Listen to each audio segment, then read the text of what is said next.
Welcome back to the Custom Cabinet Estimator tutorial series. In this tutorial, we'll be looking at the best practices for creating jobs. From the dashboard, we'll go to the Jobs button, and from here we have just a little bit of navigation in that we have the plus icon, and this would allow us to add a new job, and we have the list view. Then you have your search field, and your search field uses the type search forward. So if we start typing something in, you see that it immediately narrowed it down to the only job that had BU in it somewhere. If I type in C, it immediately starts to narrow that list down. So if you have a long list, that is really handy. If you choose a single job, it's going to enter that job. If for some reason this list has been searched and you have 10 or so jobs, then you'll see the all option over here. If we type in here Chapman, and now we're down to 1, we see 1 of 4, but if we hit the all, we're back to seeing all of them. So that option again becomes more useful as you have a long list of jobs. From here you can also duplicate a job, which is a very handy feature. We're trying to make this as simplistic as possible, so we did need to add this duplicate button here as opposed to in other places you saw that there was a duplicate icon up here. But because there'd be many jobs here, we need you to choose the job you're going to duplicate. So once you've kind of figured out how these areas of navigation are going to work, then you can go into any job or create that new job. And just for discussion's sake, I want to go into a job first and kind of walk through this process. So once we get here to this tabbed view, we have the option to create a new job, which probably we wouldn't want to do from here. We would have wanted to do that from the last page, but we have that option. Now that we're in this job, we could duplicate this job, but as you saw in the list view, it would make more sense in that view to duplicate it, but you can do it from either. We can go back and search for a job as though we were in the list view. We can start searching for other jobs. Or, and this is the most useful button here in this application, is that we can delete a job. And so now let's look at our tabs. The tabs we have are Job Info, Client Info, Rooms, and Notes. And this tutorial we're going to talk about these two, Job Info and Client Info, in detail. So here we have the job name, and that's whatever you want it to be. If you use job numbers, you could enter your number there, or you could preface this with a number or use a number suffix, whatever you want to type in there, whatever will make it easy for you to find this. In this case, we've used the builder's name for this particular one. Then you have a field for a subdivision, and this does save them, so if you started typing one that you had put in before, you would see a list and be able to choose that. Then we have our lot number and the status of where this job is in the process: estimate, proposal, completed, canceled, or produced. And in this particular one, it's completed, obviously, but I'm constantly changing these, showing it to people. Then we have the description of the job, and then we also want to put in the date that we estimated it and the date that we proposed it. And if you click on the little calendar icons, you see you can choose a calendar date, or you could actually type a date in, whichever works best for you. Then the next area, this box here represents the terms. Now these copy in from the client. So we've come into a job that is named Chapman, Princeton Hills, Lot 114. You see that here. But when we originally created this job, it copied the terms from the client file.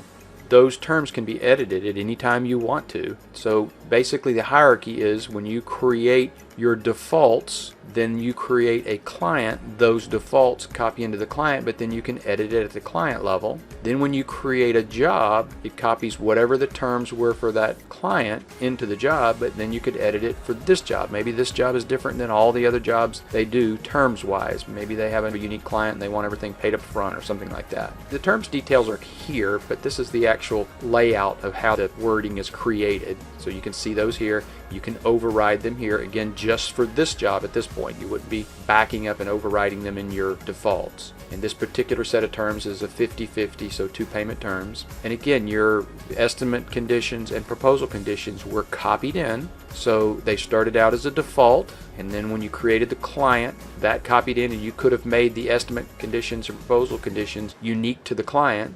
And then once they're here, you could again edit them and make them unique to this job if you needed to. And it wouldn't be messing up the client's original conditions, whether that be estimate or proposal, or it wouldn't be messing up your default conditions in either case.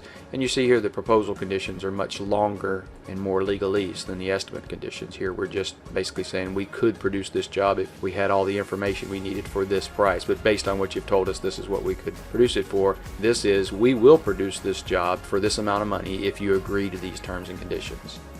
And then here's your markup section. Again, it copies in from the defaults. So the markups originate in the default area of markups. And then when you create a client, you choose one of these sets of default markups. And then when you create this job, it copies those in, and again, they could be unique to this job if you need to, but it gives you that starting point. Every single one of these is editable. You can change all of them. We have this ability to turn the lookup on and off, but this is one area we don't allow you to turn it off on. We want it to recalculate as soon as you enter this, so you see that's what it's doing. I clicked in that field. I didn't change anything, but just because I clicked in the field, it wanted to go and recalculate and make sure that we have the right numbers calculating when we get to the next page. And here we have our taxes, and we've talked about that in the defaults. Again, you can make these unique to this job. Maybe your day-to-day taxes are correct for a particular builder, but today you're building a job for him in another state, so this needs to be unique to that job. And so that's how that would work. And then here's the delivery portion of it. In the delivery, you're going to give us a trip quantity, miles to the job site, and then we're going to multiply those by 2 because you got to come and go. And you may want to enter in there, if there are some unusual mileage, you may want to edit. In other words, you're going a lot further than you normally do. You might want to edit this rate per mile. The rate per mile would probably drop if you were going 100 miles as opposed to your local delivery area. So you got to keep that in mind, what that might need to be. We did a job once that was 700 miles away and at $2.15 a mile. That really added up a lot, and we didn't need it to be that much, so we edited that. And so you've got a per trip charge here. That's basically to own the equipment or rent the equipment that you're going to deliver it with, and then your delivery rate per mile, so that's for the gasoline and the man driving the truck, and then your delivery rate per box. That's for moving the cabinets onto the truck and then off to the truck and into the house. This delivery text for reports is new. We've talked about it in other tutorials, but we found in the old version, with it being a lockdown description of delivery, that some people would question the cost of the delivery because they really didn't realize what all was involved. They envisioned delivery as the truck coming from your plant to their home, not all of the things that are associated with getting that truck loaded, owning that truck, blanket wrapping cabinets, offloading that truck, moving them into the house. So when you give them all of this information, it makes that particular line item look a little more reasonable. And down here we have our default floor to top of cabinet heights. Again, this is coming from a default, but for this job, is this height going to be 95 or 90 or 84? What is this height going to be? Your base cabinet's going to be standard height, or your vanity cabinet's going to be a different height than normal. You can edit it per job as you enter the job. Starts with the defaults, goes into the job, and then you can edit it.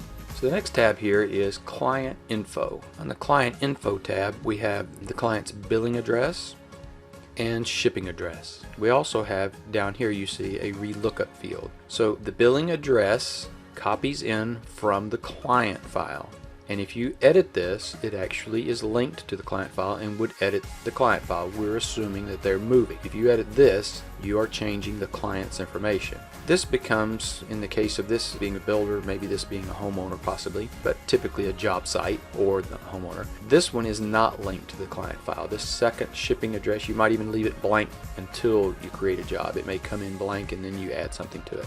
And here it is not linked to the client file, so you are creating this shipping address, or it is a copy of what was in the client file. But if you edit it here, it will not change the client file. If you edit it here and you think, oh, wait a minute, that wasn't right, you can re-look up from the client file. And then you have a go to client record if you need to, and you can basically do that from several places. You can do it from here, or you can do it from here. If you do it here, you just get a pop-up and you can go and edit the client information in both billing and shipping. If you want to go to the client record, you click this and it actually takes you out of this database and takes you to the client database, as does this. That's it for this first of 3 video tutorials on creating a job. Next, we will look at the second of these 3 tutorials on creating a job in Custom Cabinet Estimator. Thanks for watching.